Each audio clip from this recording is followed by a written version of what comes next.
Please remember to like, subscribe and comment, as we love to hear back from our viewers. Also, if you enjoy our videos, please consider becoming a patron of our show through Patreon and or GoFundMe. Links are listed below the video in the description.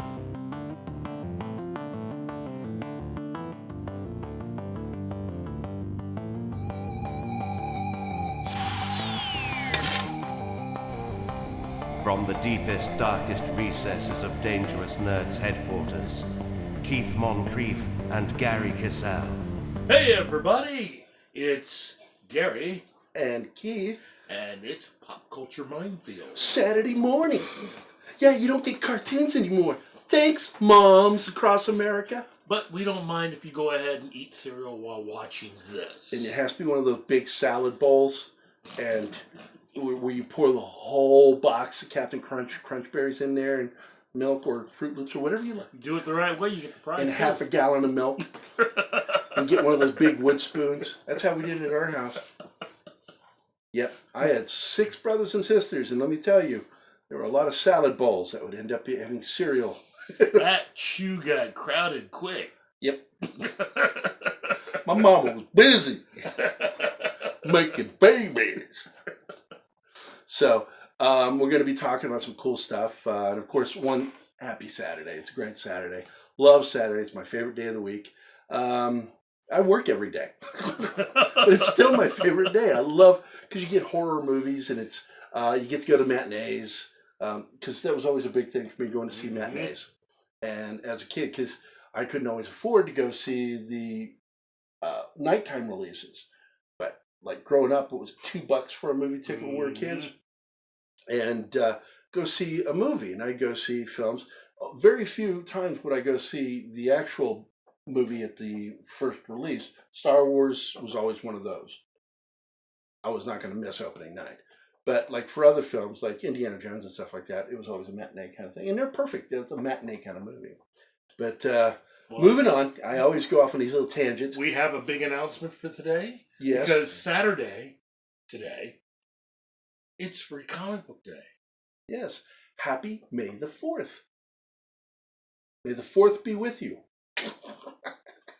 So now, use this opportunity to not only watch our show, but to basically check out any of your favorite local comic book places, mom and pop shops. Remember to support your mom and pop shop. Because they're going to start. Look, the comic industry is not putting out good quality comic books anymore. They're putting out these crappy comics, and nobody wants to read them.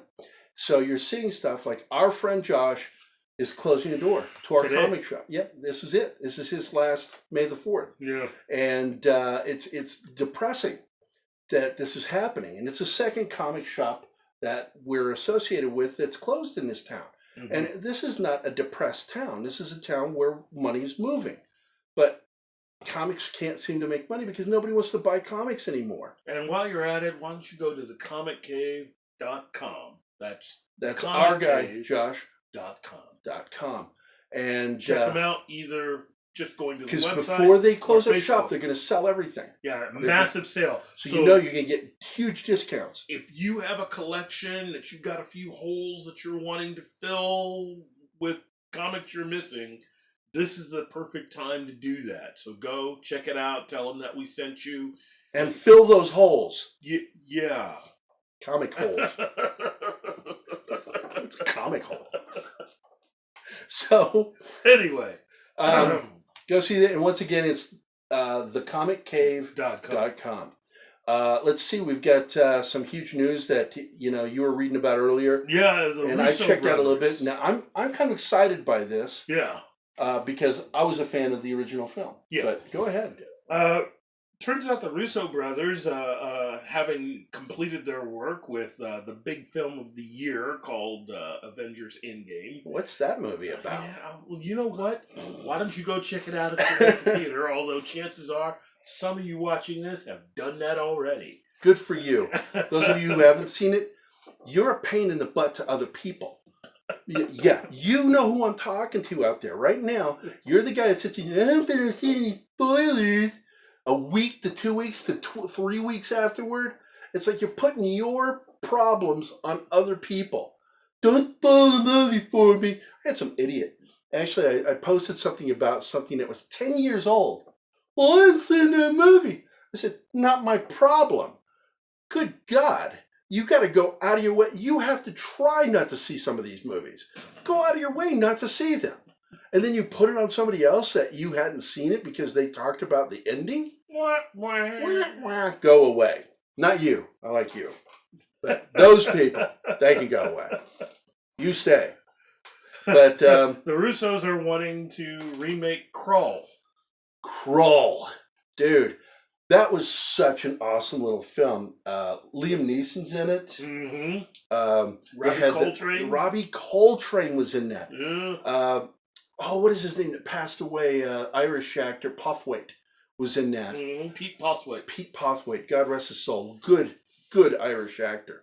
It is a what fun cast. movie, and it harkens back to many of the swashbuckling movies of the 40s and the 50s. And do you remember who the star was? His name is Peter. His dad was the host of Marshall. Yeah, Marshall. Ken Marshall. Ken Marshall. And his dad was Pete Marshall, the host of the Tic-Tac-Toe show. Really? That was his dad? That was his dad. No way. Yeah, look at him. His only role after that one was really playing in the made-for-TV miniseries of Marco Polo back in the 80s. Oh, so I guess DS9 doesn't count. Was he on DS9? Yeah. What was he on there? He was the head of... You know, I didn't watch DS9 except for that first season and the last two. So I don't remember hearing about him. He was the head of the Maquis. He eventually became the I can see the face now. Ken Marshall. And he had lost his hair. He'd started losing his hair. So that's the reason why you didn't recognize him immediately. He was going bald. Yeah, because he had always a full head of hair. Yeah. And he was, of course, the hero of Krull. Yes. And Krull was a fantastic fantasy film with science fiction elements, but it's mostly fantasy. And those stormtrooper monster warriors, they would get shot, they would let out a scream, and this little creature would come out of their head and go into the ground. I was like, what is going on? That was a crazy movie. It is. And it got ruined in so many ways by the overly simplified romantic ending. Yeah.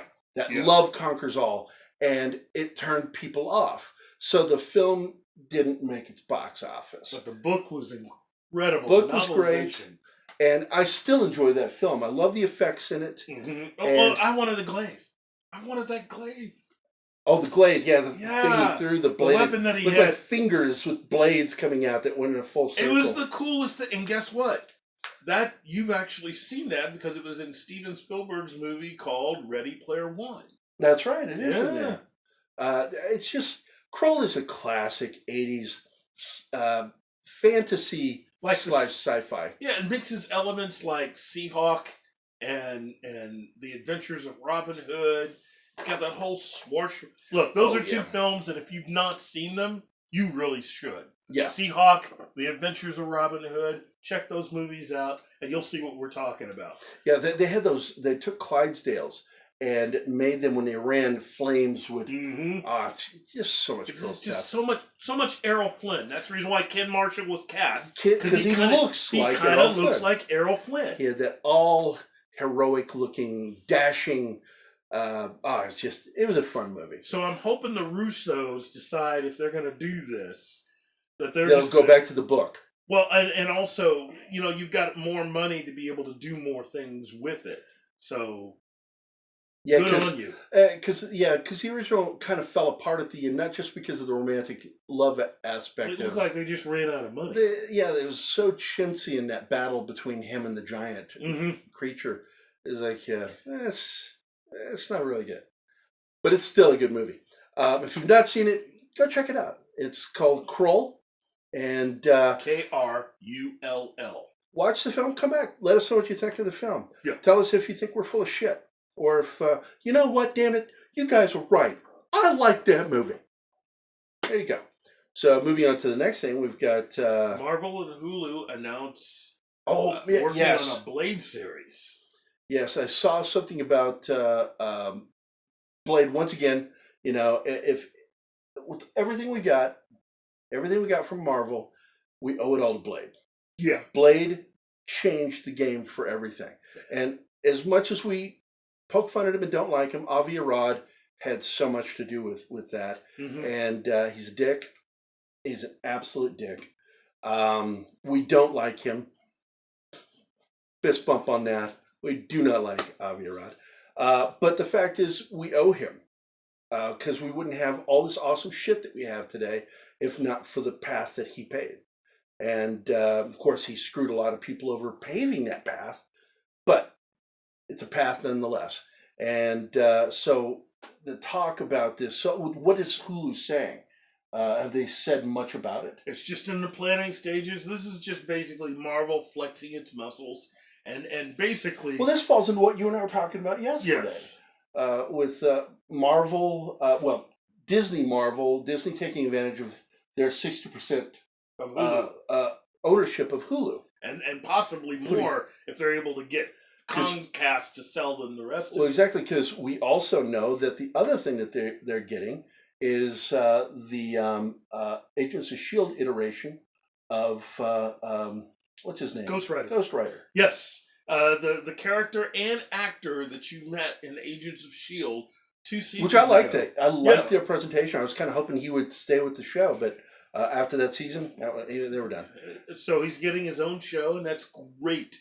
I think that this is actually going to open up some opportunities outside of the Disney Plus service that they have. And so by putting a lot of their R-rated stuff on Hulu, it gives Hulu a bigger presence and gives purpose. Hulu good stuff again. Yeah. Because they used to have good stuff, and then right around 2016, 2017, they just sort of went, yeah. You say, hey, did you see the latest show on Hulu? No, I didn't. It was really good. I don't believe you. So now there's more on Hulu than That's just right. We'll be able to say that again and actually not make people laugh. So I think that's awesome. Any word yet on the original Blade's involvement?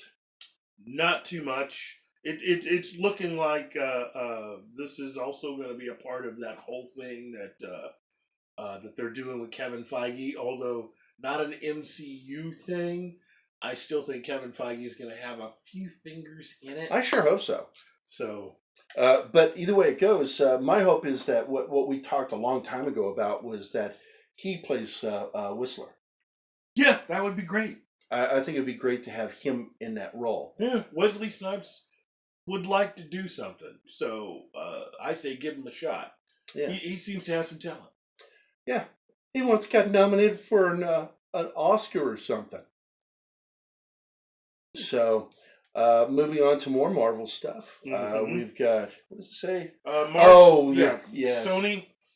Spider-Man producer Amy Pascal is leaving Sony to go to Universal. Goodbye. Don't let the door hit you on the ass on the way out, Amy. Now, he doesn't really care for her. She's an alright person, although, to be fair, if I had to pick someone to leave, I don't think I would have chosen her, considering now that the two other really crazy people that are Avi Arad guy we mentioned before, and Tom Rothman. Yeah, so they're going to take over. Yeah. Which really sucks because we've already, laid it out there that we believe that after the next Spider-Man movie, that's much it. Yeah. There's not going to be any more Spider-Man with the MCU. Sony's going to we're taking our toys and we're going to go out. And just to save you guys some pain and time, it's no use writing these people because these are the two people that were never in favor of doing all of this in the first place. Tom Rothman and Avi Arad were against it. Were wanting nothing to do with the MCU. So with Amy, that Amy Pascal was really leaping at it. Remember when we were talking about that earlier? She threw the sandwich in Kevin Feige's face. You want Spider-Man? Boom! Eat my sandwich. Bet she regrets that one. But the thing is that ultimately the two people who are just really in favor of just going their own direction and using Spider-Man however they see fit. And not in a way that makes sense. Are the two people that are now going to be left in charge of Spider-Man. Meaning, since the deal was a 3-movie, well, really 5-movie deal, I think it was, they've reached the end of working on that. And so... And once again, you know, to bring up something we talked about earlier, Avi Arad is the reason why Spider-Man 3 sucked. Yeah. It's not Sam Raimi's fault. It's Avi Arad. He admitted to it. He even apologized in the media in an article saying that he was the one, he felt bad for not having Sam Raimi's back when the issue of Venom came up for them not to have Venom in the movie. He decided to push for having Venom in the film because he thought it was better to basically be fan service for a lot of the younger, newer fans. Which was wrong. It totally. It made the film suck. It made no sense. It just, all the goofy shit that ended up in there, and the lack of flow was all because of what Avi Arad did. All of it was because of the Venom stuff in there. The whole weird dance and the clothing and all that is Venom related. And if Venom had not been in Spider-Man 3, it would have been a better story all the way around. It would have been Spider-Man 2 Part 2. Basically. Because Spider-Man 2 is, on my list, was for many years the #1 superhero film ever made, or comic book superhero film. And of course, it's not been knocked down a few times, but it's still in the top 10 list. It's a good movie, although for me it's been supplanted by The Winter Soldier. So yeah, Winter Soldier's way up there. Yeah. And of course, pretty much all 3 of the Batmans with Christopher Nolan. And of course, not Man of Steel, but the original Superman, the movie, is always going to be on my top 5. So, but Spider-Man... I don't know, guys. We've predicted it. This is probably the end of it. You know, enjoy it while you have it. Smoke them while you can. That's the end of Spider-Man being fun. Well, except for the animated, because I do have hopes for that because of Lord and Miller. Yes, I think those two are going to knock it out of the park with anything they touch. Yeah. So that's our prediction as well. But that's it. We're out of stuff to talk about today. So, even though still later we'll end up talking. We'll get on the internet. Did you see that? It made me so angry. Anyway, that's Keith. That's Gerry. And this is Pop Culture Minefield. We're out of here. Get out of here. You're out. Bye, guys.